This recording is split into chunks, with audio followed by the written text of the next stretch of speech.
For centuries, the tarot cards have tumbled through history, a tantalizing blend of mystery and beauty.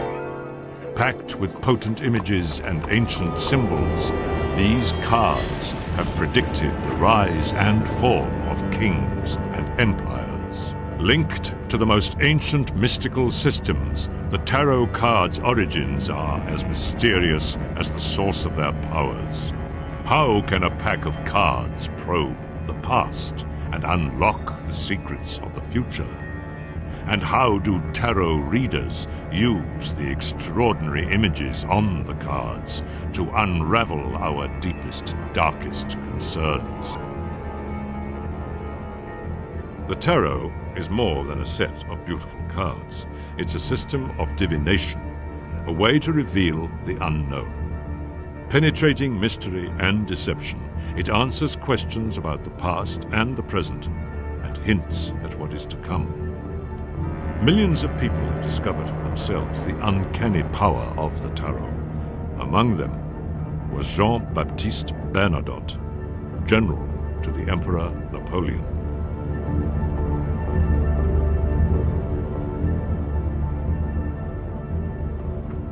France, January 1804. Bernadotte arrived at the house of celebrated tarot reader Mademoiselle Lenormand.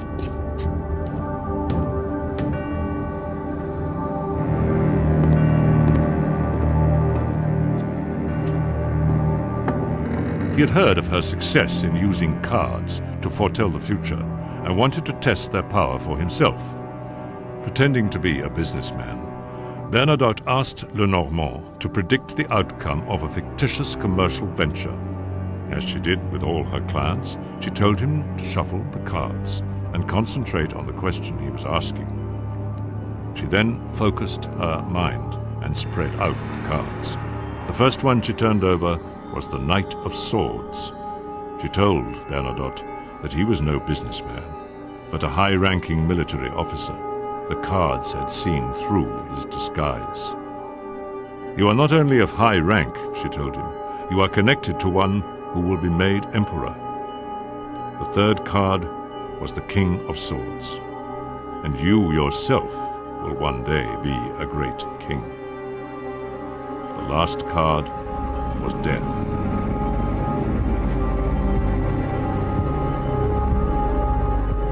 If the cards were accurate, then Napoleon would become Emperor of France. But if Bernadotte were to become king, would he have to overthrow Napoleon? Later the same year, Napoleon indeed became Emperor of France. In 1818, 3 years after Napoleon's downfall, Bernadotte was crowned king, not of France, but of Sweden. The tarot continues to enlighten those who use it. In the hands of a skilled reader like Patty McLean, the tarot can illuminate every facet of life. The tarot is a wonderful philosophical system that can get into all the nuances of your positive and negative energies in terms of how you're conducting your life, and it can show you what you're doing wrong and where you need to give some thought to making correction in your pattern. Life is often likened to a journey in which obstacles are faced and options chosen. The images of the tarot deck reflect the stages and the challenges of this journey. To the uninitiated, the tarot cards are just pictures. To the trained reader, they are a language. The reader is the translator, the intermediary who tells the querents, as those seeking the reading are called, what their cards mean. Tarot reading is a very personal business. There's no such thing as a right and wrong way to read the cards, and readers vary widely in both style and method. But the principle of a tarot reading is always the same. The reader, or sometimes the querent, shuffles the cards, and the reader lays them out according to one of a number of set patterns, known as spreads. Then the reader interprets the cards and addresses the querent's particular concerns. People seek a reading in order to focus for a while on their life, to reflect on their personal situation.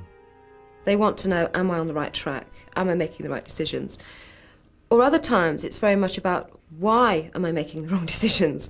And the good readings, when people come in and they have got a lot of mess and they are making the wrong decisions, but what's good about those readings is that they're prepared to try and work out, to take that responsibility. What am I doing wrong? Is this a pattern?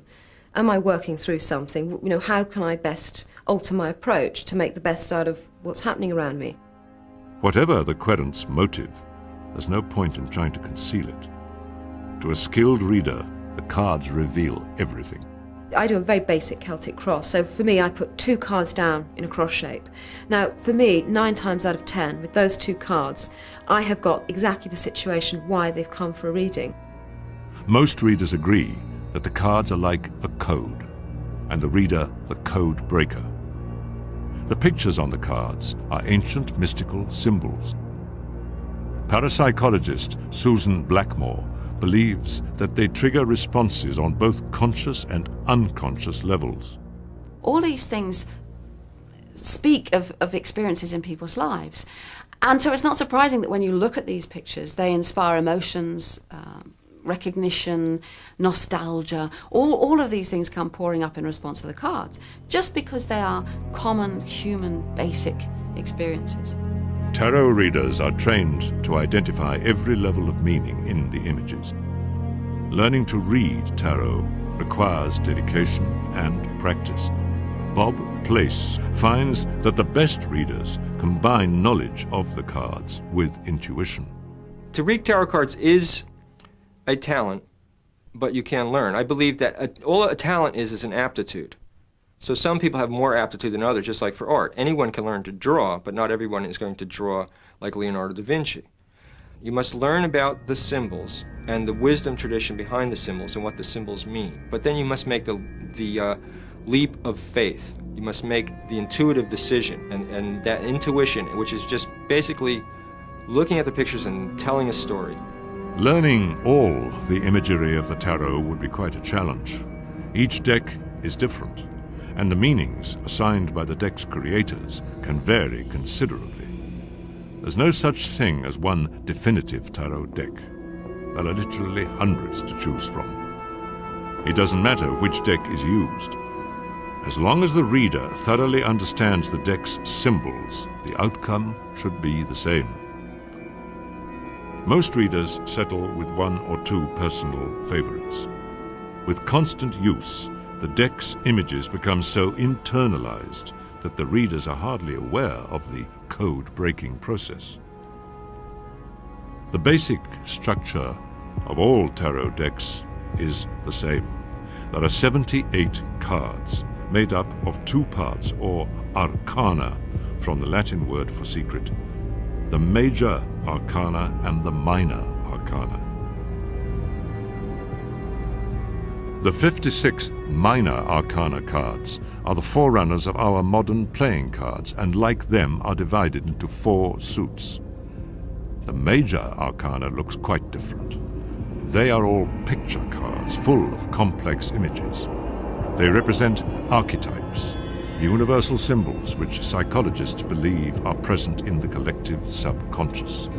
Tarot readers see the cards as typifying the challenges we all meet in real life. Only the Fool card stands apart. Unlike the other major arcana cards, he doesn't have a number. He's not a fool in a modern sense, rather an open-minded innocent, eager to learn. In the tarot, he represents us, the human traveler through life. The Fool I see as like the original. It's the 0 card. It's no beginning, no end. And it's just that spontaneous burst of energy, which has no moral, no anything. It's neither good nor bad. It just is. Many tarot readers are helped to understand the tarot by seeing it as the story of the Fool's journey through the major arcana. The remaining cards are numbered 1 to 21, and they can be seen in order as staging posts through which the Fool passes on his allegorical journey from birth to enlightenment. The cards would never fall in this order during a reading. Indeed, the Fool card is no more likely to appear in a reading than any other. But following the Fool on this metaphorical journey makes the meanings and associations of each card become clear. As the Fool begins his quest, he meets the first card, numbered 1, the Magician. The magician is the intellect, it's the academic side, the knowledge, the brain, the power, the mind. And that the magician is always shown pointing to heaven and pointing to earth. The idea is you act as a lightning conductor for energy. The magician is a creator. He symbolizes the fool's birth, his spark into life, his vital energies. From him, the fool learns to create new opportunities and ideas.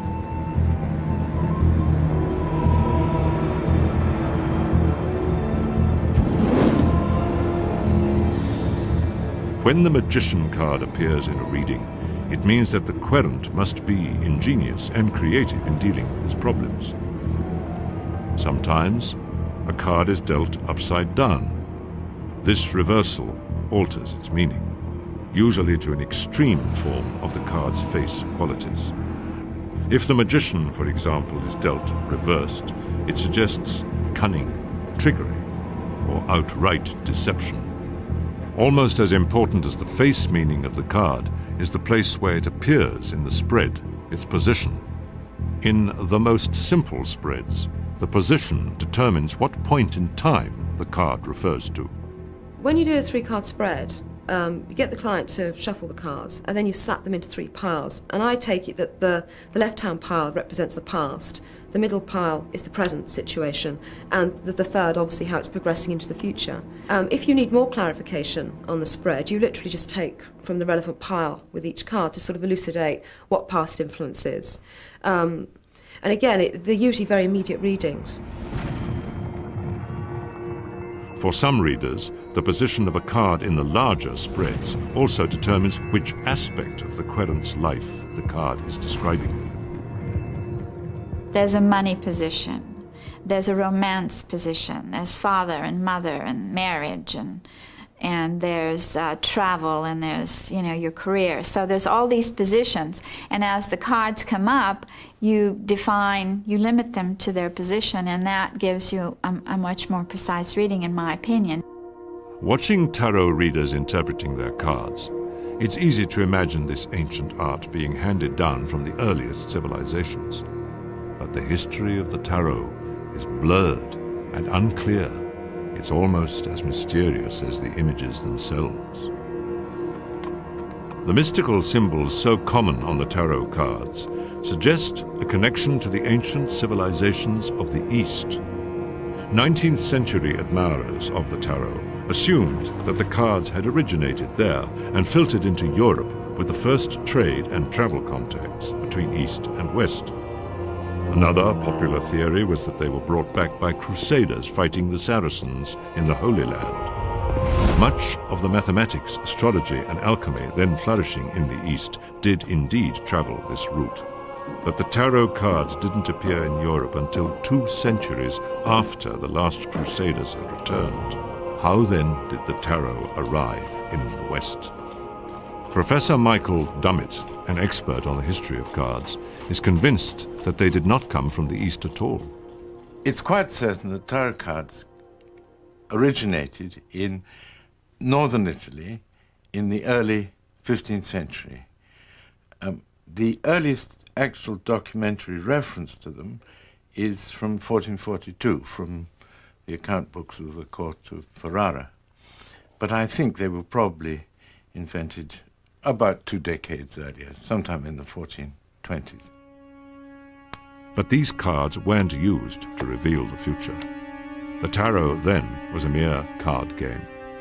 The oldest tarot cards still in existence were painted by an unknown artist for the Italian Visconti family around 1450, when playing the tarot game was a fad of the wealthy. Nobles competed to commission the finest hand-painted decks. The Visconti family even included a portrait of a relative in their deck. Sister Manfreda was a model for their version of the High Priestess, the second card of the major arcana and the next stage of the Fool's journey. The High Priestess is the Fool's spiritual mother. Her book represents all the knowledge which the Fool must acquire on his journey. When the High Priestess card appears in a reading, it may represent the querent's secret lover or an unknown admirer. The parlor game of the Renaissance aristocrats was just the beginning of the tarot story. Gradually, the appeal of the game widened. The cards were simplified, copied, and eventually printed. One of the first decks to become popular was the Marseille, which is still considered a classic. It isn't clear at what point the tarot deck went from popular card game to a system of divination, but the step from playing cards to fortune-telling is a small one. How often in a game of chance do players think that fate has dealt them a bad hand? Chance can rapidly become destiny. At some point in the 3 centuries after their birth, that leap was made with the tarot, and it became more than a pack of playing cards. Gradually, each card acquired a meaning, which for the minor arcana cards closely mirrors the structure of medieval society. The wands, representing the peasants, have taken on the meaning of work and enterprise. The coins, representing the merchants, are now associated with business and finance. The cups, representing the church, now relate to all spiritual matters, including affairs of the heart. And swords, representing the military class, have taken on the meaning of conflict, tensions, and difficulties. Each card within the suit has also acquired a special meaning. For instance, the 9 of Swords implies paranoia and conflict, while the 7 of Swords represents a severing, either emotional, like a divorce, or physical, like a broken leg. One woman, I got sword cards in her past, a Knight of Swords, 5 of Swords, all this conflict, fighting and tension, and it was coming up with the 10 of Cups in a family. And I just went into it saying, oh my God, you poor girl, what you've been through, the stress, the battles, everything. And it was like warfare. And she said, yes, I'm from Bosnia. The Gypsies, nomadic people who moved across Europe and parts of Asia, are sometimes credited with first realizing the fortune-telling possibilities of the tarot. They were known to be card players and gamblers, but they were also experts in mysticism and magic. In previous centuries, it was the gypsies to whom Europeans turned to have their future told, with questions about health, happiness, marriage, and love. In just this way, many people now turn to tarot readers, and their questions are still the same. Quite often someone will come to me, and often a question that a young woman will have is, should I marry George or Tom or Dick or Harry? And I will proceed to shuffle the cards as she concentrates on her question. And when she has it firm in her mind, we will cut the cards, and then she will put the cards back in the order that she wants them in. Then we will read. The first card covers the question. She has the Chariot here, which is like a protective influence of family all around her. We are crossing the question with the 8 of Pentacles, which can be an opposing force or it can be a helpful force. But this shows an educational or working experience. So maybe she met George at work. Then this shows that it was a very exciting, promising event because we have the Wheel of Fortune at the bottom. It's possible that George has been married in the past. We have a 7 of Cups here. And she's been wishing and hoping to meet someone for quite a while, too. And up above, we have the Lovers, which seems very appropriate that she's looking for love and they'd like to marry. And she's asking, is he the right one? It's looking really promising because we have the 2 of Cups in the future, which is reciprocal love. It's all looking very favorable at the moment. We have the Sun down here in her House of Fears, which is a light coming out and dispelling all the fears that she might have. We have the Star of Destiny. I mean, this is a destined situation. And here we have the King of Wands. Now, it could be that George has a very fiery nature. And the final answer, oops, we have another man showing up. So, as the Lovers can indicate a choice between 2, and she may have only met the first man, so that she'll end up having to choose. But it's all a part of her destiny. For the Fool on his journey, Destiny has not begun to take a hand. He has only just started to learn about himself as he moves through the major arcana. The Emperor and Empress are the next two cards he meets. They represent the security and guidance of parents. When the Empress card appears in a reading, it suggests a happy and mature relationship, sometimes even pregnancy. When the Emperor appears, it shows the need for wisdom and leadership, law and order. Divination from any deck of cards depends on one central belief, that the fall of the cards can be more than a random event. There are so many possible combinations of the tarot cards that the chances of them falling the same way twice are minute, 1 in many millions. And tarot readers believe that the cards that turn up are no accident. I've been asked this question by quite a few of my clients at the end of their reading. If we picked these up and started over, what would we get, you know? But I find in my experiences of teaching, and when you do just a 10-card spread, which you could do 2 or 3 times, that I've had the same card come up as an answer 2 out of 3 times. Or I've had the same cards come up in a spread in slightly different positions, or cards with very similar meanings come up. Tarot readers agree that the shuffle of the cards upon which the deal depends is the most important point in the process. Many readers are certain that the hands of the shuffler are influenced by subconscious energies, but they disagree about who should shuffle the cards. Bob Place always shuffles himself. When I am shuffling, the small motor muscles, in my hands are controlling where the cards are going, and I'm unconsciously ordering the cards. When I'm done shuffling the cards, my hands stop. They don't want to shuffle anymore. Obviously, I could force them to shuffle, but I don't need to force them. I know it's time, and I stop, and then I let the person make the final cut, and the cards come out, and it works. Other readers insist that the querent takes part in the shuffling process.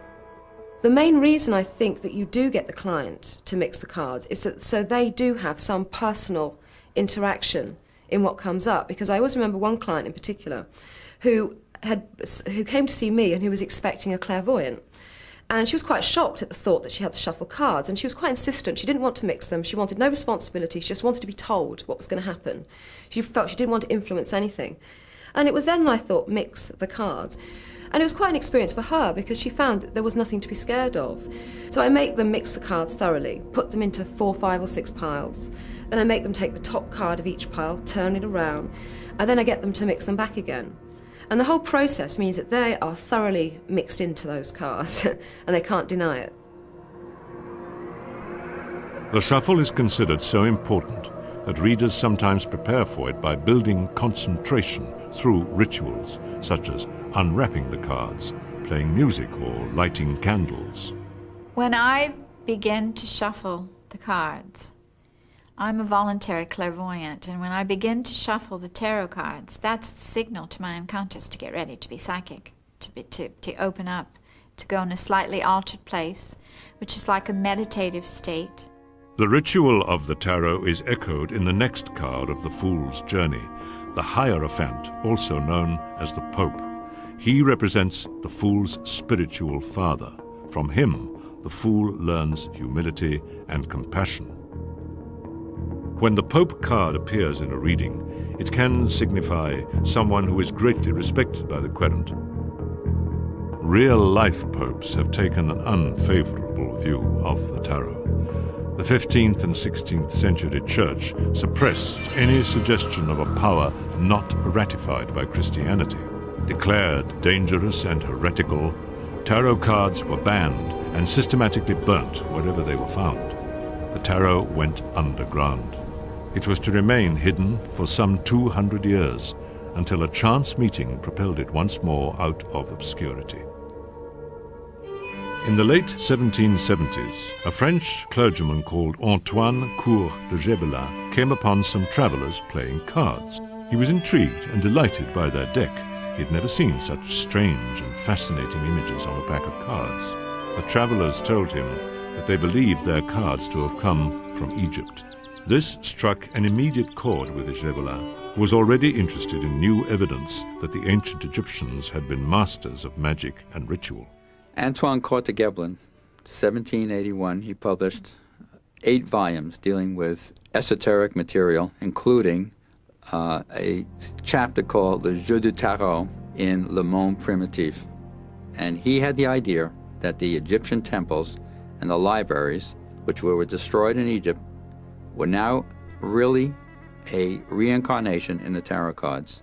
And here were the 78 pages from those libraries that you could see if you looked at every one of the tarot cards.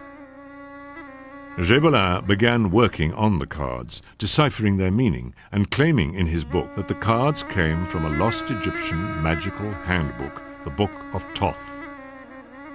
The Egyptian connection was a potent one. There is even a Book of Thoth deck, but Gébelin's conclusions may have been hasty. Many of the tarot readers talk about the Book of Thoth, this supposedly mystical book that has a lot of power in it and gives you information about things that you're not supposed to know. There are books that had occult powers, that had magical powers for the Egyptians. But a specific Book of Thoth, we don't have.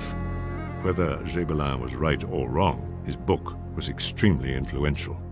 Within 2 years of the publication of Cour de Gébelin's theories, a man called Aliette, who reversed his name to Eteia, and had various occupations, but in the past he had been a professional fortune teller, and he became one again, only this time using the tarot pack. Eteia became the first of the successful society tarot readers, and set about giving the cards new meanings and devising new spreads. The spread he is best known for is the Great Figure of Destiny. One of the largest spreads ever devised, it is still in use. The spread involves shuffling and laying out all 78 cards of the deck. As with every spread, position determines the relevance of the cards. Cards on the right-hand side of the spread refer to the querent's past. The Lover's card is the 6th of the Fool's symbolic journey through the major arcana. It's about decisions. The Fool learns that he must choose between the golden-haired woman, who represents the sensible choice, and a dark-haired woman who represents the sensual. The Fool must either follow his head or his heart. When the Lover's card appears in a reading, it's a warning to make choices wisely, because there are far-reaching consequences. Years ago, this girl came to me for a reading, and she had 2 men in her life. And during the course of the reading, I described these 2 men to her. But I said, you know this Aquarian stockbroker that you're seeing? He's married. Did you know that? She said, I thought he was divorced. And I said, no, he's separated, but he's married. He hasn't started a divorce proceeding, and he's not about to start a divorce proceeding. He also has 2 children. Did he tell you that? She said, no, he didn't tell me that. And I said, and he has no intentions of getting married or settling down. And he's actually been clipped so that he can't have any more children. And this girl was like around 30, and he was in his 40s. And I said, so if you want to get married and have a family, which your cards indicate to me is what you're looking for, this other man is a far better choice because you can have children with him. Here, in the Great Figure of Destiny, the Lover's card refers to decisions in the past. The querent's present life is shown in the uppermost cards in the spread. The Chariot card is the one the Fool meets at the 7th stage of his journey. It's one of the most turbulent cards of the tarot, with 2 beasts pulling in different directions. The Fool feels the inner turmoil of opposing desires. He cannot progress until his own conflicts are resolved. Readers are never surprised to find the Chariot in a spread, since it indicates the kind of tensions that would typically prompt the querent to seek a reading. On the left of the Figure of Destiny lie the cards which point to the future. Justice is the 8th card of the Fool's journey. It suggests solutions for his dilemmas. He learns the value of wisdom, reason, and considered argument. When justice appears in a spread, it can indicate legal solutions, which may not be as straightforward as they seem. For instance, one guy I did a reading for, he was going through a really messy divorce, really messy, and I just kept feeling, I couldn't quite work out why, but I kept saying, you've got to really keep your present relationship under wraps. You know, don't let your wife know, she'll use that as ammunition. And it felt, I don't know why, I kept feeling like telling him, just be really, really careful. And he was really being very evasive, and I thought, he's not going to tell me anything, but he just needs to be warned. And I felt like I was going on automatic. I couldn't, my mouth kept saying, just be careful, be careful. And when he came to the end of the reading, he said, oh, could I just ask a question about the new relationship? And I thought, fine. He took 3 cards, and I thought, oh, that's why. It was the Emperor card there with the Ace of Cups. Like, he was basically having an affair with his male boss, and at the moment he was going through a divorce, and I just thought, well, if his present wife got to know that he'd actually run off with another guy, she'd take him to the cleaners. As Eteia was refining the great figure of destiny, the popularity of the tarot was growing. The renowned tarot reader, Mademoiselle Lenormand, was building up her Parisian clientele and had even made friends at the palace. She had read for Empress Josephine and had even predicted her marriage to Napoleon. Josephine was so impressed that she decided to learn the secrets of the tarot. But rather than read the cards for others, Josephine wished only to read the cards for herself. Although experienced tarot readers do read their own cards, they generally advise against it for beginners. Sometimes the cards can look alarming, and it takes experience to make a considered analysis. For those who know the tarot well, the peace and quiet of a solitary reading has its appeal. When the fool meets the hermit, the eternal seeker after truth, he learns the value of solitary reflection. His appearance in a spread suggests that the querent needs to take time to stop and think.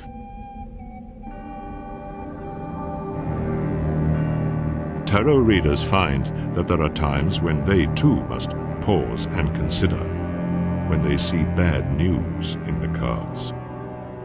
Well, someone once came to see me, and it was the only time where I'd say I saw death in the cards. The first card was a reversed tower card, which is chaos from chaos. It's worse, it's like never ending, it's unresolvable chaos. And then the Ten of Swords, which obviously implied some sort of feeling from him that something had struck him from nowhere, that he had no control over. And I thought, well, I looked at him and thought, well, he doesn't look well, but does he know that? I thought, well, I'll get some backup. I put more cards down, but it was even more awful. As I was sort of going into that, I mean, he started saying, oh, I'm very, very ill at the moment. You know, I have AIDS. And it was almost like, well, at least we can start the reading now. Fortunately, readings are usually less traumatic. For most people, it is a mixture of good and bad news, as the fool discovers at the next stage of his journey when he meets the Wheel of Fortune. He learns that everyone encounters changes in circumstances. It's no good blaming misfortune on fate. It's more important to make the best of what can't be changed. The wheel means movement. For the fool's tarot journey from birth to enlightenment, it's the halfway mark. Now he faces his greatest challenge. The next cards take him into the underworld, where he will meet the darkest and the most sinister cards of the tarot.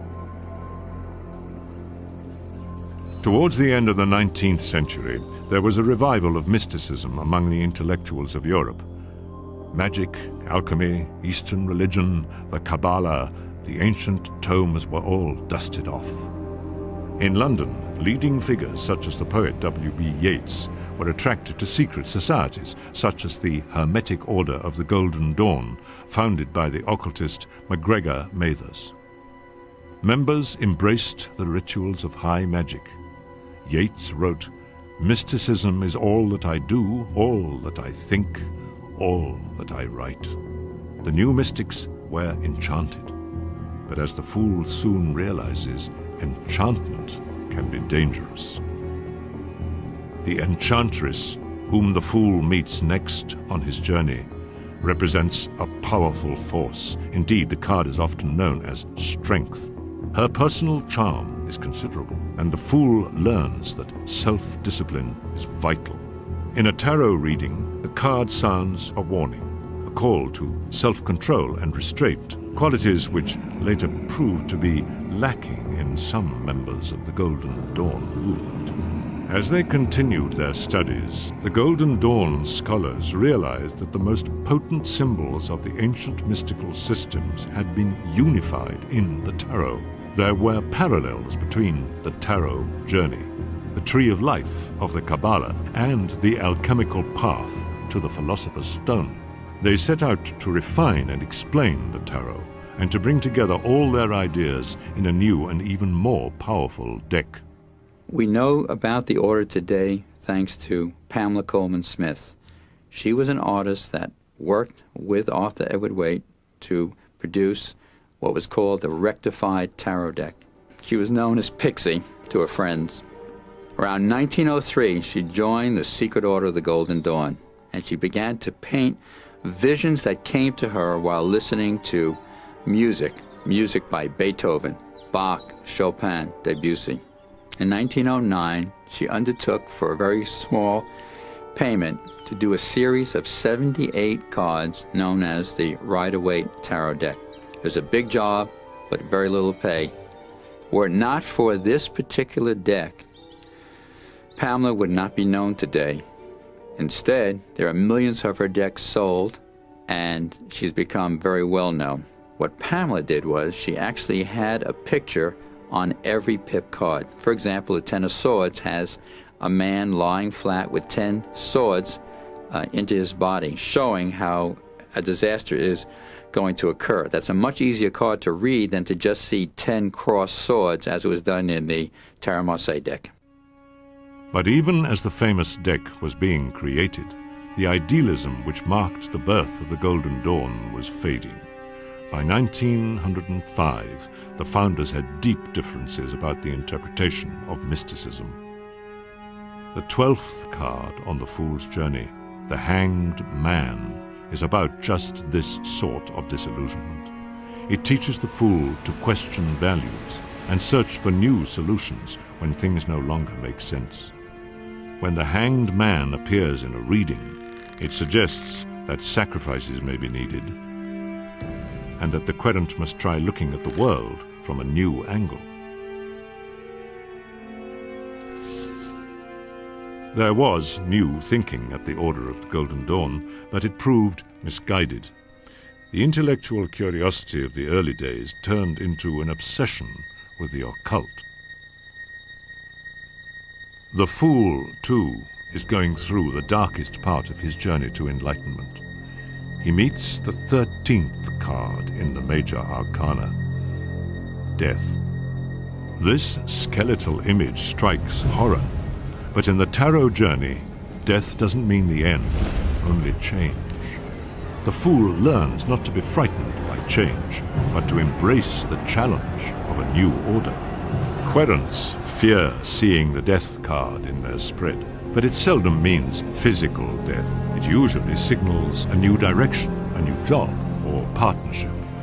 With death behind him, the fool encounters the 14th card, Temperance, representing the balance of heart and mind, which he needs to thread his way through the temptations of the underworld. Reversed, the Temperance card takes on a special meaning for business. It suggests conflicts of interest. Lily Gain was once consulted by a businessman who was being swindled by his partner. Yeah, I've actually had a guy who came in and I did readings for him, and it's quite clear that his business partnership was really needed to be dissolved. It seemed like the guy was the accountant, King of Pentacles reversed a lot. The guy was basically swallowing up the money.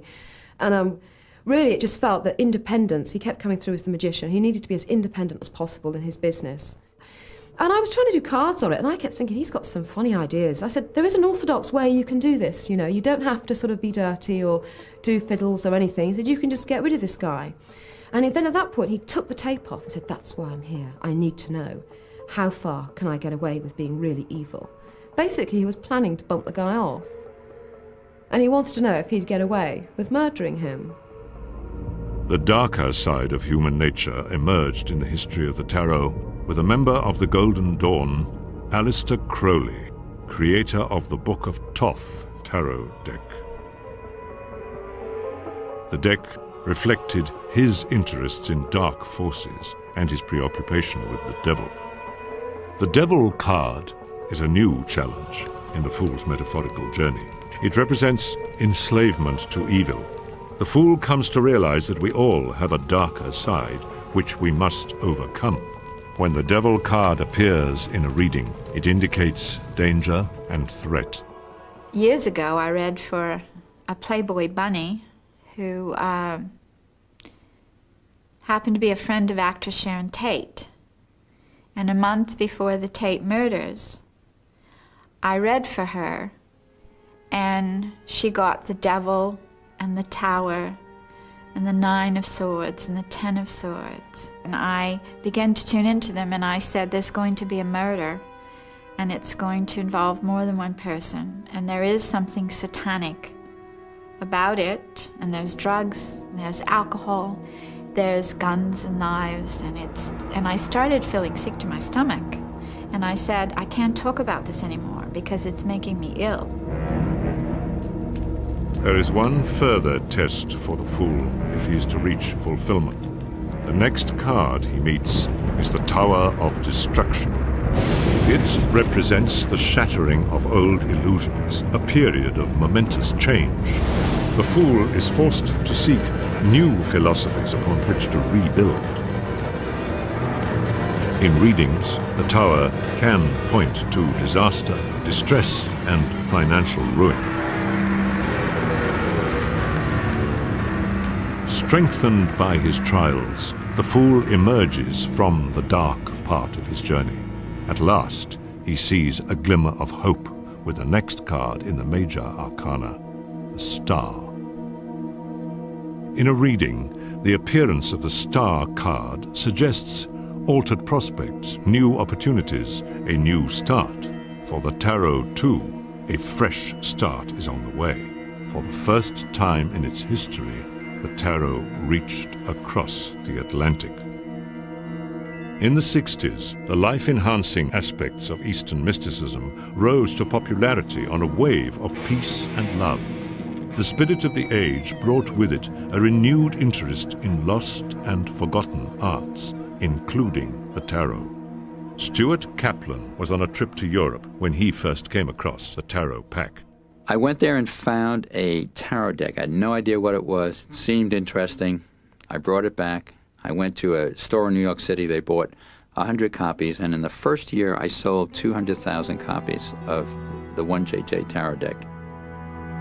Since then, Kaplan has sold millions of cards.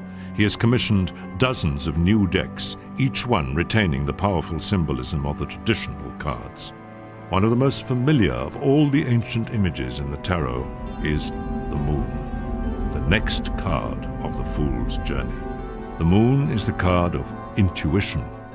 Contemplating it, the Fool discovers the sensitive side of his nature. In a reading, the moon card represents dreams and inspiration. Many tarot readers recommend quiet contemplation of the cards. I think the positive value of tarot cards lies in how you can help yourself to understand yourself by looking at those pictures. I mean, the really striking cards, some of the major arcana, really can be looked into for a long, long time. I mean, you can use them to meditate.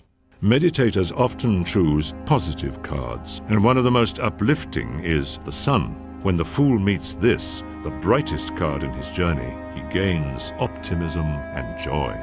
In a reading, the card is equally positive, suggesting contentment, a happy marriage, and a successful outcome for plans and business ventures. The positive emphasis which the 60s brought to mysticism has given a new slant to the tarot. Now tarot readers regard the cards as a healing resource, an aid in counseling and therapy. They see the readings as offering help. The reason people come back once they've had a reading from me is they've found that the readings are healing. They're not just telling them what's happening in their life, what's likely to happen in the future, but they're empowering them, they're healing them, they're helping them understand why it's happening, what things they need to let go of, what things they need to embrace to be able to go on with their lives. The Fool is nearing the end of his journey through the major arcana. As he approaches his goal, he encounters the Judgment card. It's a day of reckoning, but it offers the chance of redemption. In a reading, the Judgment card indicates an opportunity for assessment or a time of testing. The tarot has had its share of testing, too. Parapsychologist Sue Blackmore, fascinated by the accuracy of her tarot readings, decided to see if there really was magic in the cards. I had 10 people and an assistant. I asked the assistant to get each of the 10 people to sit down with her and shuffle the cards and lay them out in exactly the way I would normally do. She would then just take the cards from them, write down the top 10 cards, and make a list of all those card orders and give it to me, coded so I didn't know which was which. I then sat down, imagined the person was in front of me, went through all the shuffling and laying out again, but laid out the ones she told me, and did a reading on that basis, and I wrote down all the 10 readings, and then gave all the 10 readings written down back to the 10 people and asked them if they could pick their own. Well, if tarot works in the way that it's usually claimed, that is, it really does relate to the person who's shuffled the cards, then they ought to be able to have picked their own much more often than you'd expect by chance. And they couldn't. But Sue Blackmore's tests were not conducted in the same way as a normal tarot reading. The big difference is I was not sitting there looking at the person. And that, to my mind, is what you need. You need to be there with the person, getting the feedback, having all the psychological communication. What's really going on in a tarot reading is not directly to do with the cards. The cards are more facilitators, if you like. What's really going on is between the people. It's psychology, it's not magic. Many people believe that a successful tarot reading is dependent simply on the reader's psychological skill. What it may be is simply as a psychological crutch for the reader. That is, the cards don't have the magic. It's, in a sense, the reader that has the magic. He's got all kinds of information in his brain. He sees people. He can size them up. He can tell what kind of person they are. He can tell if he's nervous, if he's this. He can tell if he might be successful, if he's a winner or a loser. But most tarot readers would disagree with this view. Their experience tells them that it's the cards that determine the reading. When I first started doing readings, it was the one thing that used to freak me out. I knew when I did my own cards, the cards were very relevant. And when I did people that I knew, but then when you do people you know, you think, well, is it just because I know them that I'm making that sense? I know the situation in their life. But when you've done hundreds of total strangers and you're just going by the cards, and it's always particularly relevant to them, I don't know. There's a consensus that even given the accuracy of the cards, the sensitivity of the reader is crucial.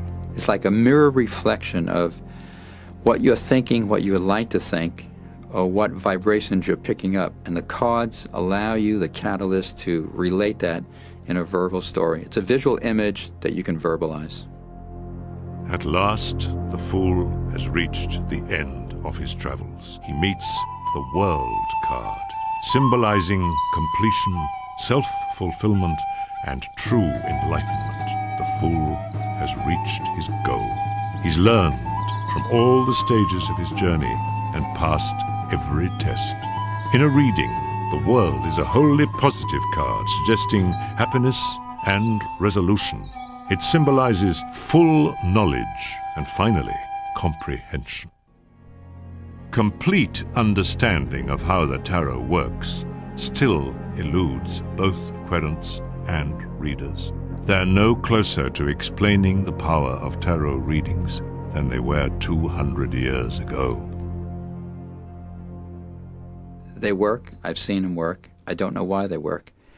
What probably appeals to me most is that they're as mysterious as the cards themselves. Why it happens, why I can do a reading, why the readings make sense. I don't understand it. Most people don't understand it. But the people who do it find that it works. It's enough intuitive nature in the cards and the allegorical imagery that can combine to form a story. We're still at a loss to explain the peculiar magic of the tarot. It remains a mysterious tool which somehow unlocks thoughts and emotions and foreshadows the future. But for those who use the tarot and live with it, there's no denying it. It's all in the cards.